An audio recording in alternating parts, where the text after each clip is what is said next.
Hello friends, আজকে আমাদের parts of speech আগের দিন যে ক্লাসটা নিলাম, যার মধ্যে সবকটা পার্টস অফ স্পিচের 8টাই অল্প অল্প করে বলে দিয়েছি। আজকে সেই ক্লাসেরই নেক্সট ডে আমাদের এটা ফার্স্ট ক্লাস নাউনের ওপরে, সেই পার্টস অফ স্পিচেরই। সো ক্লাসটা শুরু করছি নাউনের ওপর। নাউন কাকে বলে? নাউন হলো, আগের দিন বলেছি নাউন কি, নাউন হলো একটা নেমিং ওয়ার্ড, তাই তো? তো দেখো, noun is a naming word, it describes the name of anything. মানে নাউন হলো একটা নেমিং ওয়ার্ড, কোনো কিছু নাম বোঝালেই তাকে নাউন বলে। নাউন যে কোনো কিছুর যদি নাম বোঝায় তাকেই আমরা নাউন বলতে পারি। বাংলায় বললে কি বলবো? যে কোনো কিছুর নাম বোঝালেই তাকে নাউন বলে। সহজ কথা, এটাই মনে রাখবে, আর কিছু মনে রাখতে হবে না। এবার আমরা দেখব নাউন কয় প্রকার। নাউন হলো 4 প্রকার, 4 ভাগে আমরা নাউনকে ভাগ করতে পারি। ফার্স্ট হলো কি কমন নাউন। কমন নাউন বলতে কি বোঝায়? যে কোনো কমনলি আমরা যেটা নাম বলতে পারি, যেরকম কি দেখো, ম্যান, তারপরে কি টেবিল। ম্যান মানে কি, একটা যে কোনো মানুষকেই তো বোঝাতে পারে, তাই হলো এটা কমন নাউন। আর তারপরেরটাই দেখো প্রপার নাউন আছে। প্রপার নাউন কি দেখো, ম্যান, তাই তো? কমন নাউন ছিল ম্যান। ম্যানের থেকে এবার যদি প্রপার নাউন বলি, টম, কয়েকটা মানুষ, একটা টম এটা মানুষের নামও হতে পারে, কুকুরের নামও হতে পারে। এবার যদি আমরা কমন নাউন দেখি, মানুষকে আমরা বুঝতে পারবো যে মানুষ হলো ম্যান, একটা কমন নাউন। তারপরে যদি আমরা বলি যে সিংহ, সিংহ একটা কমন নাউন। তারপর যে কোনো এরকম একটা নাউন, একটা যে কোনো একটা বিভাগকে যদি ধরি আমরা, তাহলে বা প্রজাতিকে আমরা ধরি, মানুষের ধরো বা জড়বস্তুর যে কোনো কিছুর ধরো, এরকম কি বলছি, টেবিল। টেবিলের তো অনেক কটা ভাগ হয়, একটা ধরো পড়ার টেবিল, একটা খাওয়ার টেবিল, তাই তো? এবার যদি ওইরকম ভাগ করে আমরা প্রপারলি বলি, তখন হবে প্রপার নাউন। আর যদি সেই শুধু সেই ভাগটাকেই আমরা বলে দিই, যেরকম ম্যান, টেবিল, এরকম যদি বলে দিই, চেয়ার, ঠিক আছে, তাহলে কি হবে? সেটা হবে কমন নাউন। আর প্রপার নাউন কখন হবে? যখন আমরা প্রপারলি নির্দিষ্ট করে কোনো কিছুকে বলবো, সেটা হবে প্রপার নাউন। যেরকম আছে, যদি কান্ট্রি বলতাম, কান্ট্রি বলতে পৃথিবীতে অনেক দেশই আছে, স্পেসিফাই করে বা প্রপারলি তো আমরা বলছি না, তখন সেটা কি হতো? Common noun. এটা সবকটা দেশ, যে কোনো দেশই হতে পারে। দেশ মানে দেশ, কান্ট্রি মানে দেশ।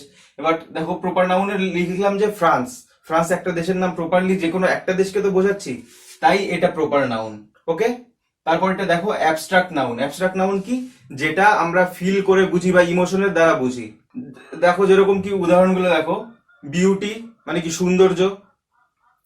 তারপরে কি, ফিয়ার মানে কি, ভয়। তারপরে কি, জয়, আনন্দ। এগুলো হলো অ্যাবস্ট্রাক্ট নাউন। ওকে। তারপরটা দেখো কালেকটিভ নাউন। কালেকটিভ নাউন বলতে, এখন উদাহরণটাই দেখো, গ্রুপ। যখন আমরা যে কোনো একটা গ্রুপ দেখবো, যেরকম কি ক্রাউড। ক্রাউড একটা অনেকগুলো একটা মানুষের, অনেকগুলো মানুষের ভিড়। তারপরে টিম কি, অনেকগুলো মানুষ মিলে একটা টিম গঠন হয়। ওরকম গ্রুপ একটা অনেকগুলো মানুষের একটা গ্রুপ হয়, যে কোনো সংস্থার গ্রুপ হতে পারে, বা যে কোনো ধরো একটা কমিটি, কমিটির মধ্যে অনেক লোক আছে, বা এরকম যে কোনো কিছুই যদি গ্রুপ ভাবে থাকে, তাহলে সেটাকে কালেকটিভ নাউন বলে।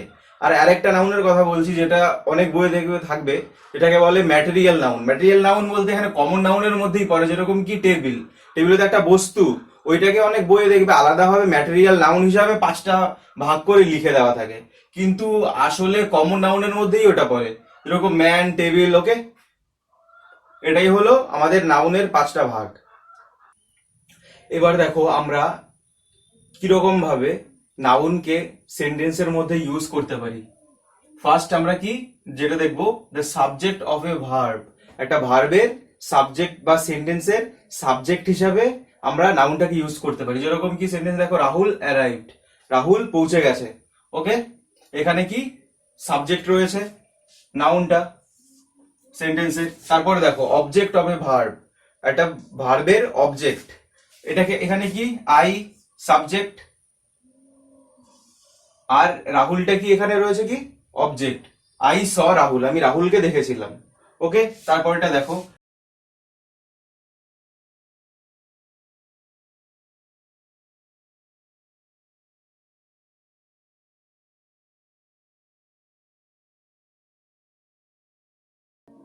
আমরা আরেকটা ভাবে ইউজ করতে পারি, যেটা কি the object of a preposition, একটা প্রিপোজিশনের অবজেক্ট হিসাবে। This is the book of Rahul, এটা হলো রাহুলের বই। এখানে দেখো প্রিপোজিশনের অবজেক্ট হিসাবে রাহুলটা, এখানে নাউনটা ইউজ হচ্ছে, বুক অফ রাহুল। ওকে, বুঝতে পারলে? আমরা নাউনের 5টা ভাগ দেখলাম।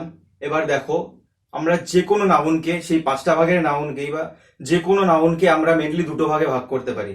দুটো ভাগটা কি, একটা হলো কাউন্টেবল আর একটা হলো আনকাউন্টেবল। যে কোনো নাউনকে সেই 5টা যে ভাগ আছে, ওই সেই 5টা ভাগকে আমরা আবার দুটো ভাগে ভাগ করতে পারি। একটা হলো কাউন্টেবল আর একটা হলো আনকাউন্টেবল। যেটাকে কাউন্টেবল হলো যেটা গোনা সম্ভব, আর আনকাউন্টেবল যেটা গোনা সম্ভব না। ওকে, দেখো যেরকম এক্সাম্পল গুলো, যেরকম ম্যান মানুষ, আমরা মানুষ গুনতে পারি। শিপ মানে কি ভেড়া, আমরা ভেড়া গুনতে পারি। তারপরে কি চেয়ার, চেয়ার আমরা গুনতে পারি। কিন্তু সল্ট, লবণ, পেপার, টি, তারপর স্যান্ড, বালি, এসব কিন্তু আমরা গুনতে পারি না। তাই এগুলো আনকাউন্টেবল নাউন। আর একটা কথা মনে রাখবে, কাউন্টেবল নাউনের আগে যদি নাউন হিসাবে যদি সিঙ্গুলার থাকে, তাহলে আমরা কি বসাতে পারি, ইজ, এম, ইজ, এগুলো বসাতে পারি, তাই তো? এম, ইজ, ওয়াজ, তারপরে কি হ্যাজ, এসব বসাতে পারি। কিন্তু সবসময় আনকাউন্টেবল নাউনের পরে সবসময় ইজ বসবে, সিঙ্গুলার ফর্মে থাকবে। ওকে, যে কোনো সিঙ্গুলার ফর্মটা বসবে,